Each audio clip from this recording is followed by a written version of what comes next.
Hey guys, which is 650 here. எல்லாரும் எப்படிங்க சூப்பராக இருப்பீங்க நம்புறேன். எஸ் 400cc தமிழில் பார்த்தாலே தெரிஞ்சிருக்கும். 400cc பார்த்தீங்கன்னா நிறைய பைக்ஸ் இருக்குது. இப்போ நானே 400cc கேட்டகரியில் பைக் ரிவ்யூ பண்ணும்போது சிலர் கமெண்ட் பண்ணியிருந்தாங்க. இன்ஸ்டாலி கேட்டிருந்தாங்க, ப்ரோ எந்த பைக் நல்லாயிருக்கும் 400ல், இது நல்லாயிருக்கும் அது நல்லாயிருக்கும் அப்படின்னு சொல்லிட்டு. ஸோ கண்டிப்பாக கன்ஃபியூஷன்ஸ் இருக்கும். ஸோ இப்போ நான் சொல்லக்கூடிய இந்த சில பேராமீட்டர்ஸ் இருக்குது.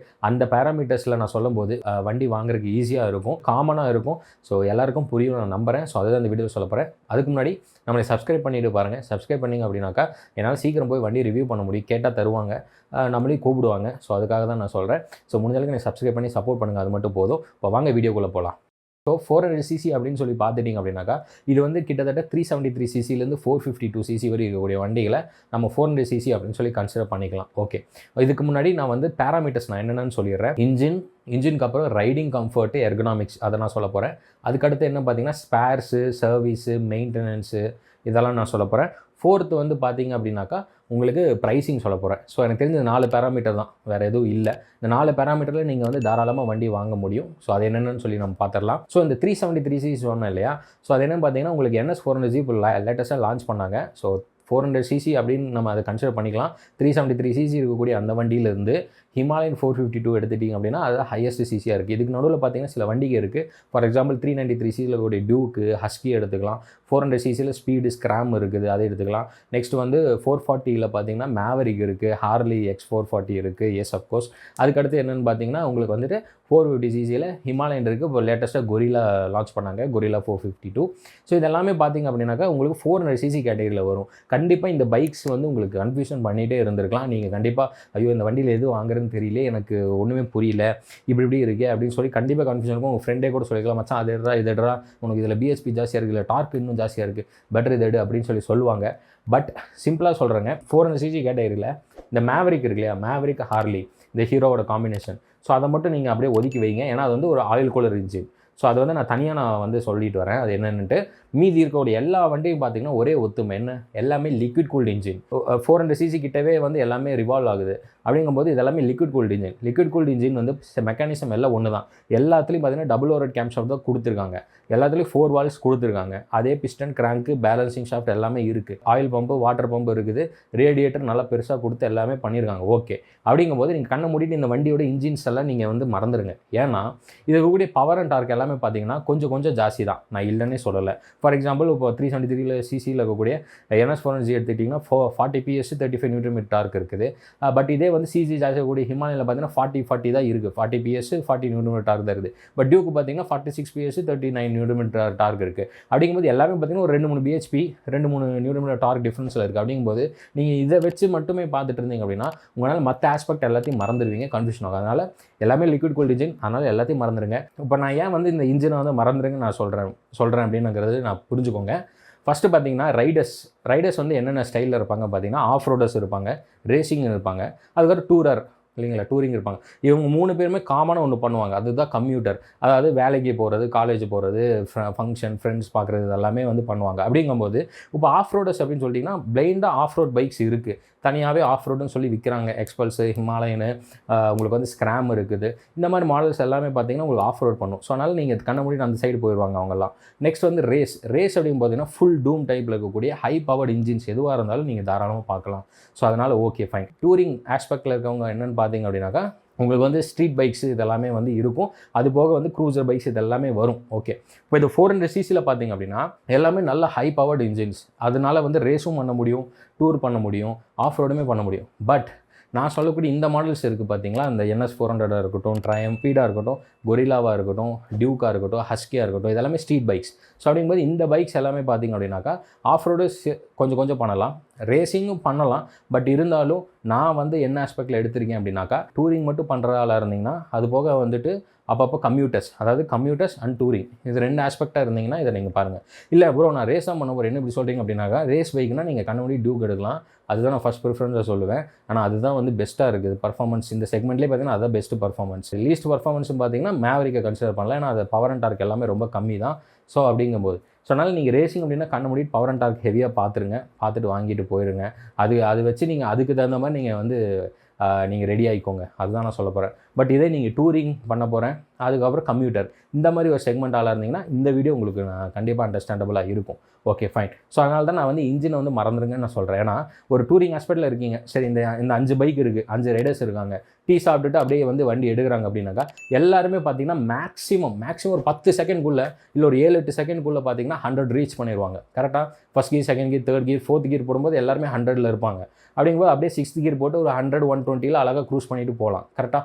ஸோ வந்து இந்த வண்டி எல்லாமே அது பண்ணுங்க. அதனால் இந்த 2 நியூரோமீட்டர் ஜாஸ்தியாக இருக்கே, இல்லை எனக்கு வந்து ஸ்பீடில் வந்து 40, 37, பட் அதோட கொரில்லா எனக்கு இன்னும் ஜாஸ்தி கிடைக்குது, இல்லை எனக்கு டியூக்கில் இன்னும் ஜாஸ்தி கிடைக்குது அப்படின்னு சொல்லி ஒரு கன்ஃபியூஷன் தான் க்ரியேட் பண்ணும் ஒழிய உங்களால் வந்து ஒரு சாய்ஸ் வந்து மேக் பண்ண முடியாது. ஸோ அதனால தான் வந்து நான் இதை சொல்கிறேன். ஸோ எல்லா வண்டியும் 100, 120, 130 எல்லாம் ரீச் ஆகும். போர் அடிச்சுன்னா ஒரு 150, 160 கூட வந்து இந்த வண்டிகள் எல்லாமே வந்து புஷ் பண்ணி கொடுக்கும். ஸோ மேவரிக் மட்டும் என்னென்னு பார்த்துக்கிட்டிங்க அப்படின்னா இதில் அது வந்து ஒரு oil cooler, low performance engine அப்படிங்கிறனால 100, 120 தாராளமாக அது கொண்டுட்டு போயிடும், அது எந்த கருத்து இல்லை. பட் ஒரு 150, 160 போகிறது மட்டும் அது கொஞ்சம் அப்படி டிலேவாக தான் போகும். ஸோ அது மட்டும்தான். பட் 100, 120, 130ல் தாராளமாக போகும். அந்த வண்டி யாருக்கு சூட் ஆகணும்ல நான் பின்னாடி அப்படியே சொல்லிகிட்டே வரேங்க. ஸோ அது மைண்டில் அது உங்கள் லிஸ்ட்டில் இருந்ததுன்னா நீங்கள் பார்த்துக்கோங்க என்னென்ட்டு. ஸோ அதனால் இன்ஜின் வந்து நீங்கள் வந்து கீப் இட் சிம்பிள், அவ்வளோதான். மேவரிக்கை தவிர மற்ற எல்லா வண்டியும் நீங்கள் ஒரே மாதிரி ட்ரீட் பண்ணுங்கள், போதும். ஓகே. நெக்ஸ்ட் வந்து ரைடிங், எர்கனாமிக்ஸு, சீட்டிங், கம்ஃபர்ட், இது எல்லாமே ஓகே. ஸோ இது நம்ம பார்க்கும்போது நீங்கள் வந்து ஒவ்வொருத்தரும் அதை ஓட்டி பார்த்து தான் சொல்லணும். இப்போ நான் எல்லாம் ஓட்டி பார்த்தனால எனக்கு என்னோடய பாடி டைப்புக்கு நான் சொல்கிறேன் பாருங்கள். எனக்கு NS 400G ஓகேங்க, நல்லா தாங்க இருந்துச்சு, நாட் பேட். எனக்கு வந்து NS 160 வந்து நான் ஒரு 3-4 months நான் அதை ஓட்டியிருக்கேன், ஃப்ரெண்டோட வண்டி ஓட்டியிருக்கேன். ஸோ அப்படி பார்க்கும்போது இந்த NS 400ல் கொஞ்சம் அதை விட அப்கிரேடடாக கொஞ்சம் ரிலாக்ஸ்டாகவே இருந்தது.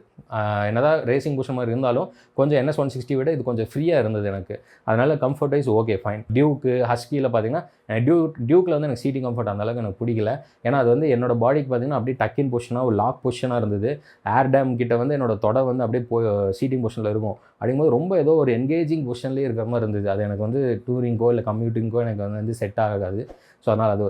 நெக்ஸ்ட்டு ஹஸ்கி பார்த்தீங்கன்னா சூப்பர் கம்ஃபர்ட், ரொம்பவே ரிலாக்ஸ்டாக இருந்தேன். எனக்கு லைக் பண்ண அந்த வீடியோ நீங்கள் வேணால் பாருங்கள். இந்த எல்லா வண்டியும் நான் டெஸ்ட்டே பண்ணியிருக்கேன். ஸோ அதெல்லாமே வீடியோ ரைட் ரிவ்யூவில் பாருங்கள், நான் அதிலே சொல்லியிருப்பேன். சூப்பர் கம்ஃபர்டபுளாக இருந்துச்சு. அடுத்தது ஸ்பீடாக இருக்கட்டும், ஸ்க்ராம்லர் அப்படிங்கிறது ஆஃப் ரோடுங்க. நீங்கள் ஆஃப் ரோடு விரும்புனீங்கன்னா நீங்கள் அதை போய்க்கோங்க. நான் ஸ்பீடை மட்டும் எடுத்துக்கலாம்.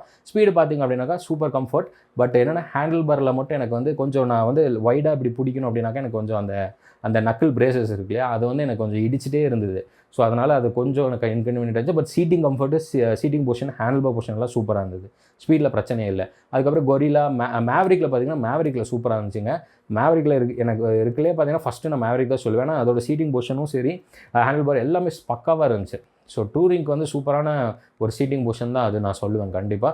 கம்யூட்டருக்கும் சரி, அந்த பைக்கை வந்து ஈஸியாக நீங்கள் டேர்ன் பண்ணலாம். ரொம்ப இப்படி ஒடிச்சு அப்படியே யூட்டர்ன் சல்லு நிற்கிற இடத்துல யூட்டர்ன் போடலாம் அசால்ட்டாக. ஸோ அந்த மாதிரி இருந்துச்சு மேவரிக். அதுவும் நான் வீடியோலேயே சொல்லிடுவேன் பாருங்கள். So Maverick seating position super. அதே மாதிரி கொரில்லா பார்த்தீங்கன்னா எனக்கு அதில் கொஞ்சம் பிடிக்கல. ஏன்னா அது வந்து எனக்கு ஜாவாவில் எனக்கு ஒரு சீட்டிங் பொசிஷன் பிடிக்கலங்க. ஸோ அதே மாதிரி தான் எனக்கு இதில் ஃபீல் ஆச்சு. அதே மாதிரி அதுலேயும் வந்து ஒரு சீட் வந்து லாக்இன் பொசிஷனாக தான் இருந்துச்சுன்னா முன்னாடி பின்னாடி போக முடியல, ரிலாக்ஸ்டாக உட்கார முடியல. எனக்கு ஹிமாலயன் 450 ஓட்டினாலே அந்த கம்ஃபர்ட் எனக்கு அதில் வரல. ஒரு மாதிரி இருந்துச்சு சீட்டிங் மட்டும் உட்கார இடம். அதுக்கப்புறம் காலும் பார்த்தீங்கன்னா காலும் என்னோட பட்டும் பார்த்தீங்கன்னா ரொம்ப க்ளோஸராக இருந்துச்சு. ஸோ அதனால் அது ஒரு இன்கன்வீனியண்ட்டாக இருந்தது. ஸோ கொரில்லா அது வந்து எனக்கு அந்தளவு கம்ஃபர்ட்டாக இல்லை. பட் ஹிமாலயன் எனக்கு ரொம்பவே கம்ஃபர்டபுளாக இருந்துச்சு. Okay fine. ஆனால் அது ஆஃப் ரோடு. ஸோ அதனால் அது அப்படியே விட்டுருங்க. ஸோ எனக்கு தெரிஞ்சு நான் வந்து இப்போ நான் இந்த 5 வண்டிகளையும் நான் வந்து சொல்லிட்டேன் எது வந்து சீட்டிங் கம்ஃபர்ட் நல்லா இருக்குன்ட்டு. உங்களுக்கு வந்து நீங்கள் கண்டிப்பாக ஓட்டி பாருங்க. இப்போ என்ன மாதிரி பல்காக இருக்கனால தான் நான் வந்து டியூக்கையும் கொரில்லாவையும் நான் வந்து கொஞ்சம் கம்ப்ளைண்ட் பண்ணேன். மற்றபடி மற்ற வண்டிக்கு எல்லாமே நான் நியூட்ரலாக எல்லாமே சொல்லியிருக்கேன், சில சூப்பர்னு சொல்லியிருக்கேன். ஸோ ஆனால் என்னோடய பாடி டைப்புக்கு அது ஏதாச்சும் உங்களுக்கு நீங்கள் கண்டிப்பாக ஓட்டி பாருங்கள். ஸோ வண்டி வாங்குறதுக்கு முன்னாடி கண்டிப்பாக டெஸ்ட் பண்ணியே பாருங்கள். 5-6 கிலோமீட்டர் 10 கிலோமீட்டர் ஓட்டி பாருங்கள். அப்போ தான் புரியும், அந்த வண்டியை ஸ்டடி பண்ண முடியும். இல்லைனா சத்தியமாக ஒன்றுமே புரியாது, கஷ்டப்படுவோம். நெக்ஸ்ட் வந்து சர்வீஸ், ஸ்பேர்ஸு, மெயின்டெனன்ஸ் இதெல்லாம் பார்த்துடலாம். ஸோ வந்து இதில் மேவரிக்கு பார்த்தீங்க அப்படின்னா ஒரு ஆயில் கூலர் இன்ஜின், சரிங்களா. ஃப்ரீ சர்வீஸ் எல்லாம் விட்டுருங்க. வண்டி எடுத்துகிட்டு ஃப்ரீ சர்வீஸ் பண்ணிவிட்டு நீங்கள் வெளியே வந்து ஒரு மெக்கானிக்கிட்ட விட்றீங்கன்னு வச்சுக்கலாம். அப்படிங்கும்போது இந்த மேவரிக்கெல்லாம் பார்த்தீங்க அப்படின்னாக்கா ஒரு ஆயில் கூலர் இன்ஜின் செலவு கம்மியாக தான் இருக்கும். இப்போ ஆயில் சர்வீஸ் பண்ணுறீங்க அப்படின்னா ஆயில் ஃபில்டர் மாற்றினா போதும், அந்த வண்டி ரெடி. பட் இந்த வண்டியில் அப்படி இல்லை. ஆயில் ஃபில்டர் போக சப்போஸ் அந்த டயத்தில் கூலண்ட் உங்களுக்கு சரியில்லை, இல்லை கூலண்ட் டாப் அப் பண்ணணும், இல்லை கூலண்ட் சேஞ்ச் பண்ணுற டைம் வந்துருச்சுன்னா கூலண்ட் சேஞ்ச் பண்ணணும். ஸோ அதெல்லாமே லேபர் வந்து அதில் ஜாஸ்தி செலவாகும். அதனால் காஸ்ட் கொஞ்சம் ஜாஸ்தி. ஸோ மேவரிக்கை தவிர இந்த எல்லா வண்டியும் பார்த்தீங்கன்னா ஒரே மாதிரி தான் உங்களுக்கு செலவு வைக்கும். ஏன்னா எல்லாமே சேம் கூலிங் சிஸ்டம் தான், சேம் இன்ஜின் டைப்பு தான். அதனால் உங்களுக்கு வந்துட்டு லேபர் மெயின்டெனன்ஸ் வந்து இதில் எல்லாத்துலேயும் ஒரே மாதிரி தான் செலவு வைக்கும் எக்ஸப்ட் மேவரிக். அதனால் மேவரிக் வந்து கொஞ்சம் சீப் அண்ட் பெஸ்ட்டாக முடியுங்க. ஸோ வந்து ஸ்பேர்ஸ் அப்படின்னு சொல்லி பார்த்துட்டிங்க அப்படின்னாக்கா பஜாஜ்லேருந்து பிரச்சனையே இல்லை, கிடைக்குங்க. ஏன்னா NS 400 தான். ஸோ வந்து எல்லா இடத்துலையும் கிடைக்கும். அதோட அலையன்ஸ் இருக்கக்கூடிய டியூக்கு ஹஸ்கிலையும் வந்து கிடைக்கும், பிரச்சனை இல்லை. கொஞ்சம் காஸ்ட்டும் ஜாஸ்தி தான் ஸ்பேர்ஸ் அப்படின்னுங்கும்போது. ஸோ அது வந்து கிடச்சிரும், எப்படியாவது ஸ்பேர் உங்களுக்கு கிடச்சிருங்க. நம்ம அதெல்லாம் ரொம்பலாம் பார்த்துட்டு இருந்தால் வண்டியை வாங்க முடியாதுங்க, ஒரு சில பிராண்டை தவிர. அதனால சொல்கிறேன். நெக்ஸ்ட் வந்து ராயல் என்ஃபீல்ட்லேயும் பிரச்சனை இல்லை, ஹீரோலையும் பிரச்சனை இல்லை, எல்லா இடத்துலையும் கிடச்சிரும். எப்படியாவது ஹீரோலையும் உங்களுக்கு வந்து கிடச்சிரும், பிரச்சனை இல்லை.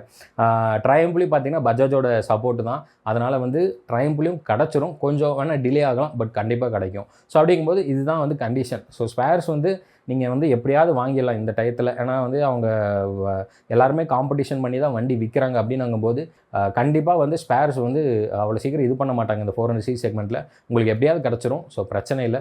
ஸோ அதனால் வந்து இப்போ நான் சர்வீஸ், ஸ்பேர்ஸ், மெயின்டெனன்ஸ் நான் சொல்லிட்டேன். மெயின்டெனன்ஸ் வந்து அதுதாங்க, காஸ்ட் வந்து இதுதான். நீங்கள் ஃப்ரீ சர்வீஸ்க்கு அப்புறம் வந்துட்டு வாரண்டியெல்லாம் முடிஞ்சுன்னா நீங்கள் எப்படியும் வந்து லோக்கல் மெக்கானிக்கிட்ட தான் விடுவீங்க. இந்த சர்வீஸ் சென்டரில் வந்து அந்தளவுக்கு நிறையா சர்வீஸ் சென்டர் அந்தளவுக்கு பண்ணுறதில்ல, எல்லா பிராண்ட்லேயும் தான். அப்படிங்கும்போது வெளியே ஒரு நல்ல மெக்கானிக்காக பிடிப்பீங்க. அப்படி இருந்தாலும் அவர் கண்டிப்பாக சார்ஜ் பண்ணுவார் இல்லையா? ஸோ அதை தான் நான் சொல்ல வரேன். லிக்விட் கூல்டு இன்ஜினுக்கு எப்போவுமே கொஞ்சம் ப்ரீமியமாக தான் இருக்குங்க. ஆயில் கூலர் இன்ஜினுக்கு செலவு கம்மியாக தான் இருக்கும். ஸோ அதை தான் நான் சொல்கிறேன். Okay fine. நெக்ஸ்ட் வந்து லாஸ்ட் பேராமீட்டரை பார்த்தீங்க அப்படின்னாக்கா நம்ம ப்ரைஸிங் போயிடலாம். ஸோ ப்ரைஸிங் அப்படின்னு சொல்லி பார்த்துட்டிங்கன்னா எஸ், எல்லாத்தோட ஆன்ரோடும் நான் வந்து ஓரளவுக்கு எக்ஸாக்டாக சொல்கிறேன் பாருங்கள். NS 400 பார்த்தீங்கன்னா 2,37,000. ஸோ அது கன்ஃபார்மாக 2,37,000 உங்களுக்கு ஆன்ரோடில் கிடைக்குது. அதுலேருந்து பார்த்தீங்க அப்படின்னாக்கா நெக்ஸ்ட்டு வந்துட்டு உங்களுக்கு வந்து மேவரிக்காக இருக்கட்டும், கொரில்லாவாக இருக்கட்டும், ஸ்பீடாக இருக்கட்டும், இதெல்லாம் ஒரு 5,000 10,000 டிஃப்ரென்ஸில் கிடைக்குது. அதாவது 2,60,000 2,70,000 ஆன் ரோடில் பார்த்தீங்கன்னா உங்களுக்கு மேவரிக் கிடைக்குது. இதே 2,80,000 90 பார்த்தீங்கன்னா இந்த ஸ்பீடும் கொரில்லாவும் உங்களுக்கு வந்து 2,80,000 இல்லை 2,90,000 கிடைக்குது. அதை விட்டுட்டோம் அப்படின்னாக்கா இந்த ஹஸ்கியும் அதுக்கப்புறம் டியூக்கும் பார்த்தீங்க அப்படின்னா 3,20,000 3,30,000 அந்த ரேஞ்சில் ஒரு 3.5 லேக்குள்ளே வந்து கிடைக்கிது. ஓகே. ஸோ வந்து ப்ரைஸ் வந்து இதுதாங்க. இதில் வேல்யூ ஃபார் மணினா நம்ம கண்ண மூடிட்டு NS 400cc சொல்லுவோம். இல்லை எனக்கு ஃபுல் பர்ஃபார்மன்ஸ் அப்படின்னு சொல்லி இந்த சைடு பார்த்துட்டோம் அப்படின்னாக்கா டியூக்கு அதெல்லாம். ஸோ அதனால் ப்ரைஸ் பாயிண்ட்ஸ் இதெல்லாம் இருக்குது. உங்களுக்கு ப்ரைஸ் பாயிண்ட் வந்து மேட்டர்ஸ் கண்டிப்பாக அப்படின்னாக்கா நீங்கள் அது ப்ரையாரிட்டியாக வச்சுட்டு இந்த இதில் உங்களுக்கு எது கரெக்டாக இருக்கோ அதை அப்படியே சூஸ் பண்ணி நீங்கள் வண்டி எடுத்துக்கலாம். ஸோ என்னை பொறுத்தவரை பார்த்தீங்கன்னா ப்ரைஸ் பாயிண்ட் முக்கியம். அப்படிங்கும்போது நான் NS 400 கன்சிடர் பண்ணுவேன். பட் அதுலேருந்து நம்ம அடுத்து இன்னொரு வண்டி லைக் மேவரிக்கே நான் பார்க்கணும் அப்படின்னாக்கா ஒரு 20,000-30,000 போடணும். பட் அகெயின் மேவரிக் அப்படின்னு சொல்லி பார்க்கும்போது நான் வந்து ஒரு ஆயில் கூலர் இன்ஜின், ஏன் நம்ம வந்து லிக்விட் கூல்டு இருந்தால் கொஞ்சம் நல்லா இருக்குமே அப்படின்ட்டு நான் கண்டிப்பாக நினைப்பேன். அதனால் லிக்விட் கூல்டு இன்ஜின்ஸில் நான் பார்க்கும்போது அகெயின் NS 400 தான் என் கண்ணுக்கு வந்து கிடைக்குது. ஸோ வந்து அது ப்ரைஸும் கம்மி, அதனால் வந்து கம்ஃபர்டபுள் இருக்குது. நான் கொஞ்சம் இன்னுமே சீட்டெல்லாம் ஆல்டர் பண்ணி கூட ஹேண்டில் பார் ஃபியூச்சரில் அப்படியே மாற்றி கூட நான் இன்னுமே கொஞ்சம் கம்ஃபர்டபுளாக வச்சுக்கலாம் அப்படின்னு நான் நினைப்பேன். ஸோ எக்ஸ்ட்ரா அக்சசரிஸ் அதெல்லாம் போட்டு நம்ம ஏதோ பண்ணிக்கலாம் அப்படின்ட்டு. ஆனால் 2,37,000 ஆன் ரோடில் 400cc சான்ஸே இல்லைங்க. அதுதான், அதனால் சொல்கிறேன். மற்றபடி உங்களுக்கு பட்ஜெட் இருக்குது அப்படின்னாக்கா நீங்கள் இந்த வண்டியை நீங்கள் தாராளமாக கன்சிடர் பண்ணிக்கலாம். எஸ். ஸோ 1 lakh டிஃப்ரென்ஸில், அப்போ 1 lakh rupees டிஃப்ரென்ஸில் உங்களுக்கு வந்து லோயஸ்ட்டு NS 400லேருந்து டியூக் 390 வரையும் உங்களுக்கு இந்த வண்டிக்கு எல்லாம் இருக்குது. ஸோ வந்து உங்களுக்கு இப்போ புரிஞ்சிருக்கும்னு நினைக்கிறேன், கொஞ்சம் கிளியராக புரிஞ்சிருக்கும்னு நினைக்கிறேன். ஈஸியாக வந்து ஓகே இவ்வளோ தான், இனி நான் வண்டி ஈஸியாக சூஸ் பண்ணிடுறேன் அப்படின்னு நினச்சிங்கன்னா லைக் பண்ணுங்கள். அதே மாதிரி கமெண்ட் பண்ணுங்கள் இந்த 5 வண்டியில் எது எடுப்பீங்க அப்படின்னு சொல்லிட்டு. எனக்கு தெரிஞ்ச இப்போ வந்து நான் மேக்ஸிமம் இந்த டிபேட்டை க்ளோஸ் பண்ணிடலாம்னு நினைக்கிறேன். ஏன்னா 400 எது நல்லாயிருக்கும் அப்படின்ட்டு. ஸோ அதெல்லாம் ஒவ்வொருத்தர் பொறுத்து தான். எனக்கு வந்து இப்போது NS 400 சொல்கிறேன் அப்படின்னா நீங்கள் அதை எடுக்கணும்னு அவசியம் இல்லை, உங்களுக்கு அந்த வண்டி பிடிக்கணும்னு அவசியம் இல்லை. கண்டிப்பாக உங்களுக்கு வேறு பிராண்டில் வேறு வண்டி பிடிச்சிருக்கலாம் இந்த பேராமீட்டர்ஸில். ஸோ அதனால் அகைன் நான் சொல்லிடுறேன், இன்ஜின் பார்த்துக்கோங்க. அதே மாதிரி சீட்டிங் கம்ஃபர்ட், எர்கனாமிக்ஸ் பாருங்கள். அதுக்கப்புறம் வந்துட்டு ஸ்பேர்ஸு, சேல்ஸ்னே வருது, ஸ்பேர்ஸு, சர்வீஸு, மெயின்டெனன்ஸ் பார்த்துருங்க. அதுக்கப்புறம் வந்துட்டு அதுக்கப்புறம் ப்ரைஸிங். இந்த 4 பேராமீட்டர்ஸ் மெயினாக பார்த்தீங்கனாலே போதும். நான் இதில் வந்து அகெயின் நான் சொல்கிறேன், ரேசிங்கும் ஆஃப் ரோடிங்கும் நான் இதில் வந்து இன்க்ளூட் பண்ணல. ஆஃப் ரோடிங்னா ஆஃப் ரோட் பைக்ஸு தனியாகவே இருக்குது, நீங்கள் அதை எடுத்துகிட்டு போயிடுங்க கண்ணை மூடிட்டு, அதுதான் சூட் ஆகும். அதே மாதிரி வந்து ரேஸ் அப்படின்னு அப்படின்னாக்கா உங்களுக்கு வந்து ஃபுல் டூம் இருக்கக்கூடிய, ஃபுல் ஃபேரிங் இருக்கக்கூடிய பைக்ஸை வந்து சூஸ் பண்ணுங்கள். அதுலேயும் ஹை பவர்டாக இருக்கக்கூடிய பைக்ஸை மட்டுமே சூஸ் பண்ணுங்கள். அது போக மெயினாக நிறையா பேர் வந்து எனக்கு தெரிஞ்சு இதில் தான் வந்து ஃபாலோ ஆவாங்க. கண்டிப்பாக என்னென்னா touring and commuting. So commuting இது எல்லாருமே பண்ணுவாங்க. எல்லாருமே பார்த்தீங்கன்னா இப்போ அப்பிர்லா 457 எடுத்துகிட்டு வெறும் நான் வந்து ரேஸ் ட்ராக்லேயே ஓட்டிகிட்டு இருப்பேன்னாக்கா அதெல்லாம் இல்லை. அவங்களும் வந்து ரோட்டில் தான் ஓட்ட போகிறாங்க, டீ கடைக்கு போய் டீ சாப்பிட தான் போகிறாங்க. அப்படிங்கும்போது கம்யூட்டிங் வைஸில் ஓகே. அதே மாதிரி டூரிங் ஆஸ்பெக்ட்லேயும் இதை நான் சொன்னதுனால எனக்கு தெரிஞ்சு மேக்ஸிமம் நான் எடுத்த ஜட்ஜ்மெண்ட் எல்லாமே கரெக்டாக தான் இருக்கும்னு நினைக்கிறேன். இந்த பேராமீட்டர்ஸ் எல்லாம் கரெக்டாக தான் இருக்கும்னு நினைக்கிறேன். கண்டிப்பாக யூஸ்ஃபுல்லாக இருக்கும்னு நான் நம்புறேங்க. சப்ஸ்கிரைப் பண்ணிட்டு பாருங்கள், இந்த மாதிரி கண்டென்ட்ஸ் போடுறதுக்கு அப்போ தான் எனக்கு கொஞ்சம் பூஸ்டப் ஆகும். அதே மாதிரி எனக்கு வண்டி கொஞ்சம் ரிவ்யூ பண்ணுறதுக்கும் எனக்கு கொஞ்சம் கேட்டால் தர்றதுக்கு வாய்ப்பு இருக்குது. ஸோ அதனால் மறக்காமல் சப்ஸ்கிரைப் பண்ண பாருங்கள். கைஸ். கமெண்ட் பண்ணுங்கள் என்னென்ன வண்டி வேணும்னு சொல்லிட்டு. பட் இதிலே வந்து நீங்கள் 250 சிசியும் நீங்கள் வந்து கேட்டகரைஸ் பண்ணி பார்த்துக்கலாம். 1 லிட்டர் இன்ஜின் 1 லிட்டர் பைக்ஸ் இருக்கு இல்லையா, 1000 சிசி 800 சிசி பைக்ஸ், அதையும் இந்த பேராமீட்டர்ஸ் நீங்கள் கன்சிடர் பண்ணிங்கன்னா ஈஸியாக உங்களுக்கு பையிங் கைடாக இருக்கும் நான் நம்புகிறேன். ஸோ அவ்வளோதான் இந்த வீடியோ புரிஞ்சிருக்கும் நம்புகிறேன். தேங்க்யூ கைஸ் ஃபார் வாட்சிங். Thanks a lot. Have a great day. By.